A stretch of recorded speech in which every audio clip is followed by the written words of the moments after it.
All right, good afternoon, everybody. My name is KASPER FABRITIUS from Senaatti Properties, which is, yes, the government real estate company of Finland, and the workplace ecosystem of the future is my topic. I will talk first about how I see what's happening in the world right now, and then how we in Finland have taken that into account in our strategy, and then I will give an example with a case study from this. But first of all, a question to you guys. How many of you work maximum 2 days at the office per week? Please raise your hand. 3 days or more distance working. Anybody? Oh, here's a few, but most of you, okay, work at the office. In Finland, it's the total opposite. I will soon show you, because it's now 4 years ago when the COVID ball hit us all real hard, and more or less over one night we went distance working. It was a huge leap in digitalization because we needed to, learn to use the tools of collaboration in a digital way, and also to have workshops digitally, learn the platforms, and also that brought in asynchronous working habits. And that's been really a game changer, which is hasn't had a lasting impact on how we work now and in the future. Of course, digitalization, artificial intelligence, that's something that has developed already a lot before, and now COVID had a boost to that. I mean, look at AI does, for instance, better medical diagnosis on MRI pictures than the best radiologist teams.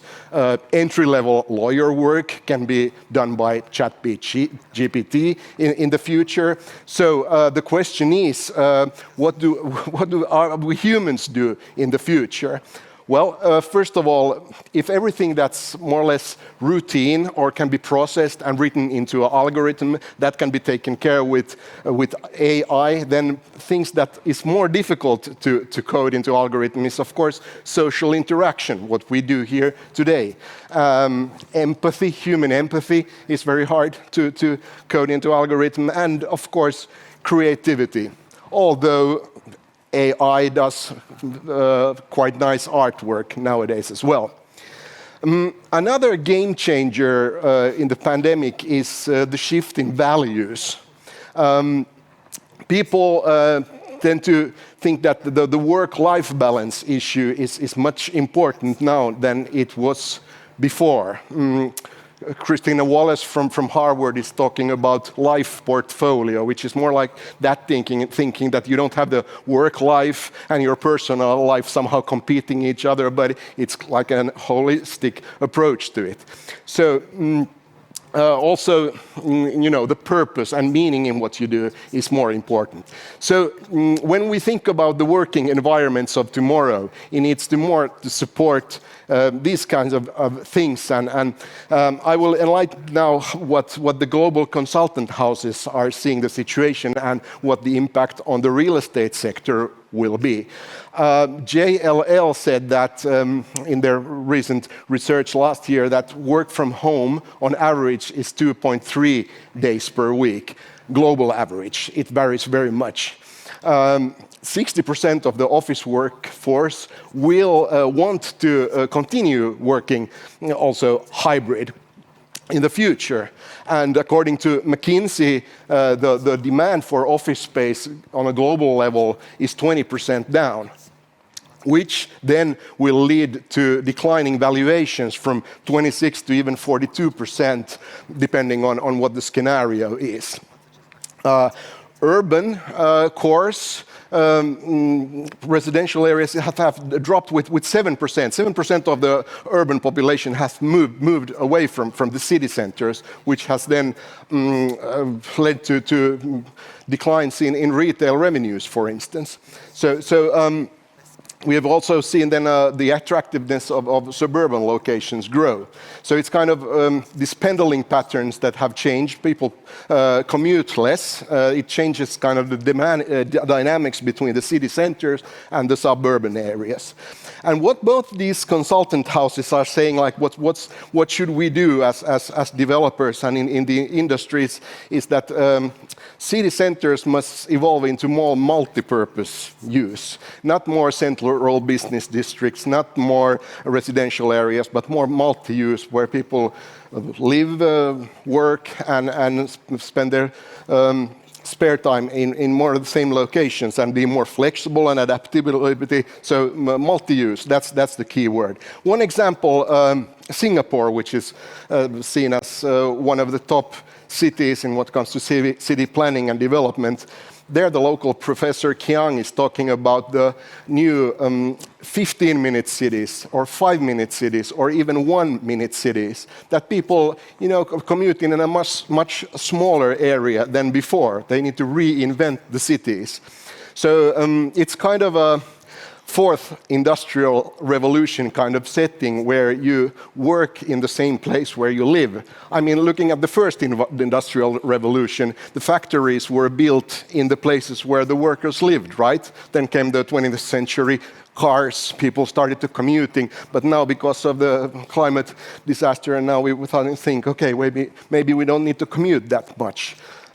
Julia Hobsbawm came with her book 2 years ago, The Nowhere Office, where she proclaimed that the offices as symbols for working has come to an end in the pandemic.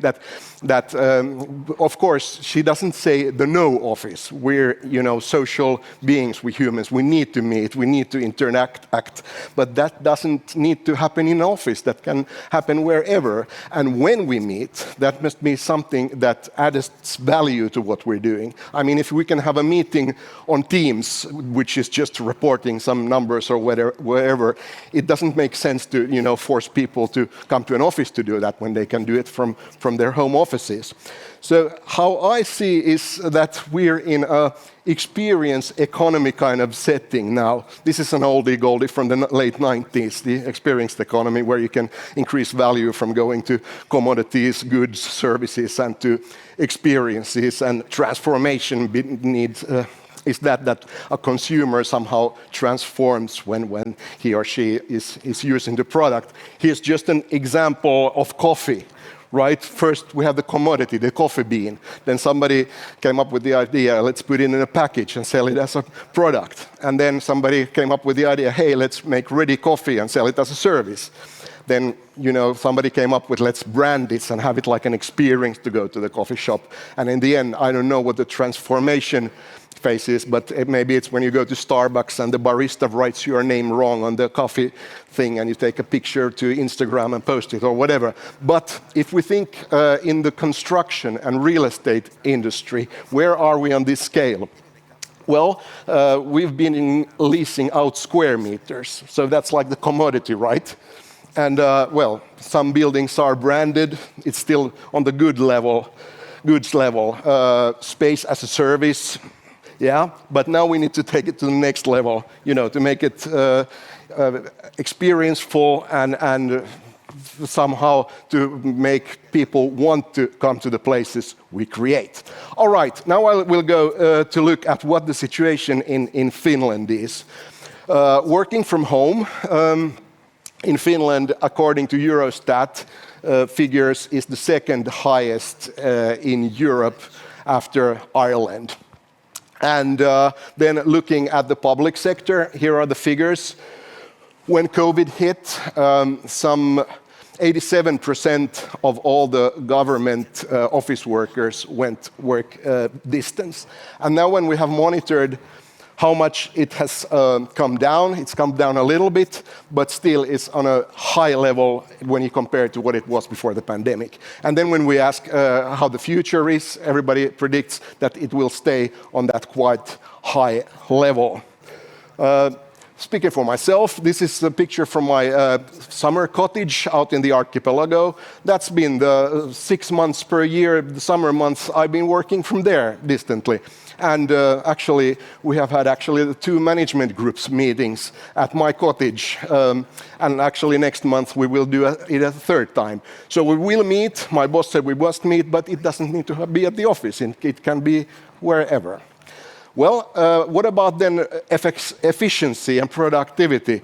Here's what we asked our clients: how did COVID impact the work from home, impact the effectiveness and quality of work?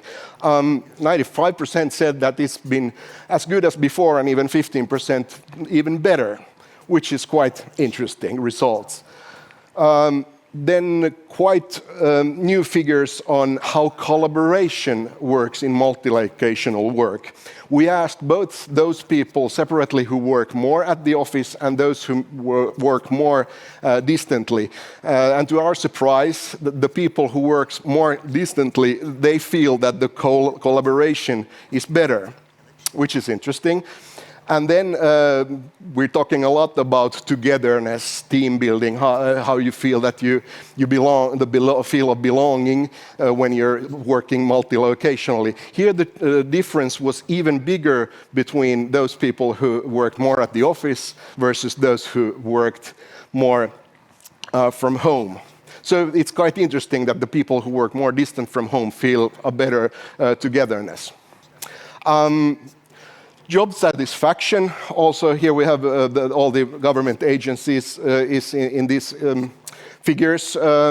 Job satisfaction has gone up, also when work from home has gone up, and that's also the satisfaction to how they perceive management, and also how they perceive the quality of the premises, although they're at home. So the occupancy rates are the last measurements we did is 28%. So that equals to what, about less than 1.5 days per week on average. So that's quite small. Here's just another example from the city of Helsinki, where the occupancy rate is 16%. So if you actually calculate the amount of space and the people actually on site, then it's 89 square meters per person, which is quite a lot. And here's just another chart showing all the government agencies and how much they work from home on percentage and how they see the future. We see, obviously, here's the military and border guard. It's good that they're on site, but then the ones that are doing administrative office work, there's a lot of their ones, 70-80%. So that's only 1 week in the office per week on average. So this is the situation. An empty office. This is actually a picture I took 2 weeks ago when I visited a site. We have 1.2 million square meters of office space in our portfolio. Taking this amount of work from home, 80% of it's empty. So we have 800,000 square meters of empty office space that we heat, we clean, we maintain. Well, that's not sustainable, right?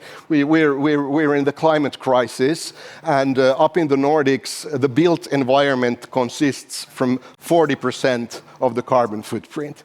So it has a huge impact on that.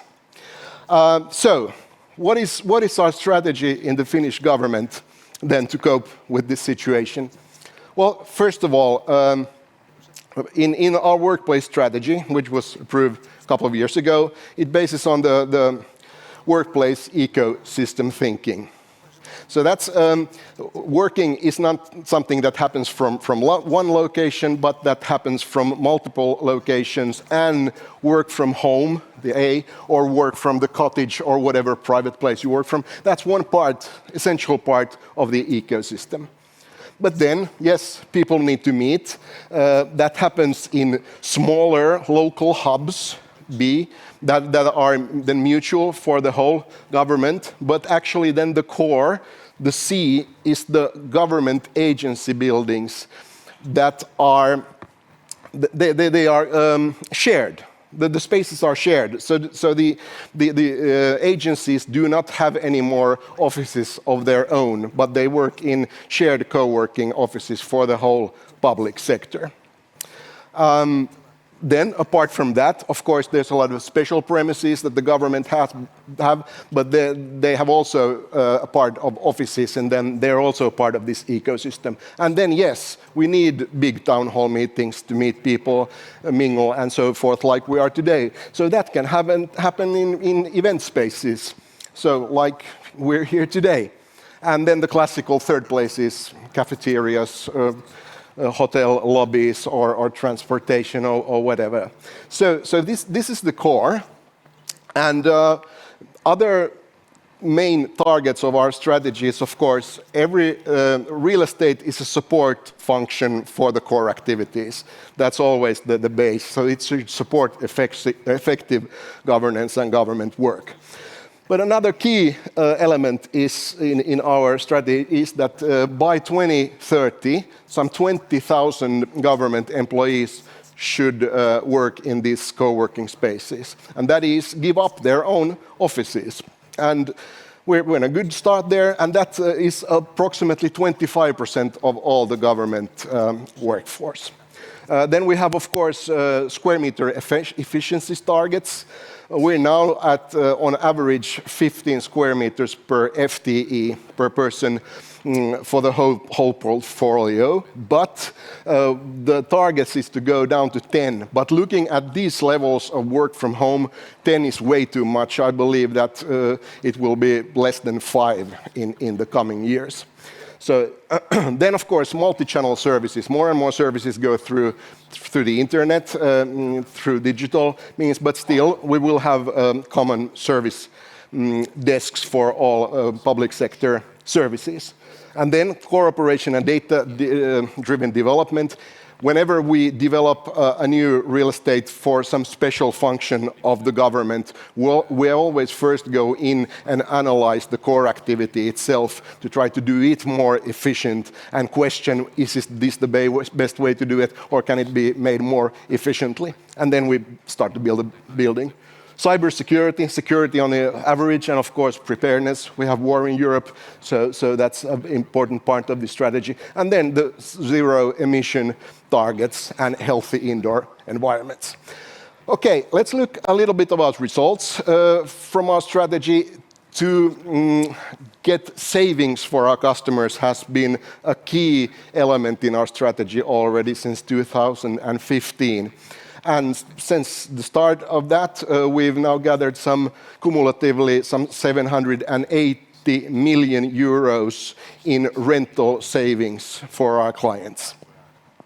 And the biggest driver for this has been the space efficiency in offices. When I started back in 2006, I think it was over 30 square meters per person, but now we're down in 15, and we will go below 10 in just a matter of years. Then talking about emissions, we have lowered since 2012 our emissions by 93%. And of course, the biggest part of this has been switching to renewable energy. And our target is to become carbon neutral by 2035. And that's the whole of Finland, and the public sector, of course, is there in the driver's seat.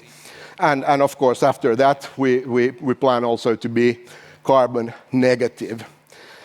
But then, to co-working. Why co-working? Why do we do this? Well, first of all, the situation is, like I told you, that a lot of the government agencies, the offices are empty. People are working multi-locationally. So we have a lot of buildings with empty spaces, government agencies that want to reduce their space, vacant space. So we will just go then, like this picture shows, from in some City X, from 3 buildings to 1. So we build one co-working area for all these agencies, which then also is good in the optimization of the use of the spaces, because the usage rate varies a little bit in in the different agencies, so that kind of flattens it out as well. So, of course, then it leads to less square meters, less rental costs, and less energy consumption, right? But that's maybe the easy part. Then the really interesting part is how this hybrid work generates a new building of togetherness, because all of a sudden these organizations sit together with new colleagues from other organizations. So they need to build a community, not only from their own team or organization, also with the other organizations and the cooperation in the whole community. And this is maybe the difficult part. I'll come back to that soon. But the thing is that an empty office is not a community, but a community thrives through cooperation and communication between people. Then going to practicalities. How will we do it? The starting point last year was that we had 3,100 government employees working in these co-working offices, and that number should be 20,000 by the end of this decade. We have already some activity-based working offices, so some of our clients already are used to this kind of working. But by 2029, we will have 25 of these co-working sites in Finland. As I'm speaking, we have now opened 6 of them. They're up and running, and we will build the network like the map here shows, and we have analyzed also where do the government employees live, so that the network is optimum from that, and this is how it will look when it's ready. Apart from this, we will also build new service network locations. So as we speak now, the government agencies have all their own customer service points. I think there are approximately 600 of them, but we will downscale them to 90, but that they're joint service points, so that the clients, citizens or companies or whoever needs government services, that they can get them all from one-stop shop, so to speak. And this is also based on data.